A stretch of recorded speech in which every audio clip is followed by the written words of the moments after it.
CITU മത്സ്യത്തൊഴിലാളി union ജില്ലാ committee Ponnani നഗരം പോസ്റ്റ് ഓഫീസിലേക്ക് വിവിധ ആവശ്യങ്ങൾ ഉന്നയിച്ചുകൊണ്ട് ധർണാ സമരം നടത്തി. മത്സ്യബന്ധനത്തിന് ആവശ്യമായ മണ്ണെണ്ണ അനുവദിക്കുക, കടലിലെ ഖനനത്തിൽ നിന്നും കേന്ദ്ര സർക്കാർ പിന്മാറുക, ഡീസൽ സബ്സിഡി അനുവദിക്കുക, നിയമവിരുദ്ധ മത്സ്യബന്ധനം തടയുക, കേരളത്തോടുള്ള കേന്ദ്ര അവഗണന അവസാനിപ്പിക്കുക തുടങ്ങിയ മുദ്രാവാക്യം ഉയർത്തിക്കൊണ്ടുള്ള ധർണ CITU മലപ്പുറം ജില്ലാ സെക്രട്ടറി VP സക്കറിയ ഉദ്ഘാടനം ചെയ്തു. 400 സീറ്റ് വരെ കിട്ടും, 3/2 ഭൂരിപക്ഷത്തോടുകൂടി അധികാരത്തിൽ വരും, ഇന്ത്യയുടെ ഭരണഘടന ഞങ്ങൾ ഭേദഗതി ചെയ്യും. ഇങ്ങനെയല്ലായിരുന്നു. പക്ഷേ തെരഞ്ഞെടുപ്പ് കഴിഞ്ഞപ്പോൾ എന്താ സ്ഥിതി? തെരഞ്ഞെടുപ്പ് കഴിഞ്ഞപ്പോൾ കേവല ഭൂരിപക്ഷം പോലും BJPക്ക് കിട്ടിയില്ല. 240 ഒതുങ്ങി. അല്ലേ?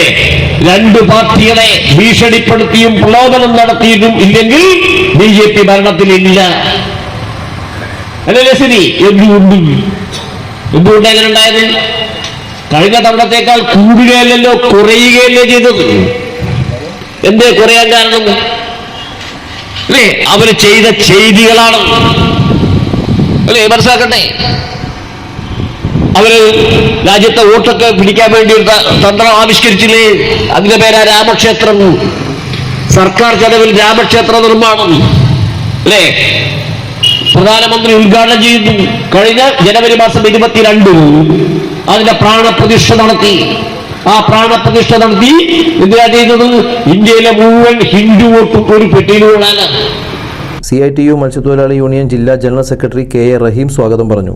CITU മത്സ്യത്തൊഴിലാളി മലപ്പുറം ജില്ലാ പ്രസിഡന്റ് PP സൈദലവി അധ്യക്ഷത വഹിച്ചു. ധർണയ്ക്ക് അഭിവാദ്യം അർപ്പിച്ചുകൊണ്ട് CITU മത്സ്യത്തൊഴിലാളി ഫെഡറേഷൻ സംസ്ഥാന vice president U Zainuddin, CITU മത്സ്യത്തൊഴിലാളി സംസ്ഥാന കമ്മിറ്റി അംഗം അനിൽകുമാർ, CITU ജില്ലാ സെക്രട്ടറി ശൈലജ തുടങ്ങിയവർ സംസാരിച്ചു. CM സഹീർ നന്ദിയും പറഞ്ഞു. NCV news Ponnani. കേരളത്തിലെ number 1 broadband cable TV network കമ്പനിയായ കേരള വിഷൻ ഇന്ന് ഇന്ത്യയിലെ ആദ്യ 10 ബ്രോഡ്ബാൻഡ് കേബിൾ TV സേവനദാതാക്കളുടെ പട്ടികയിൽ ഇടം നേടിയിരിക്കുന്നു. Vision success.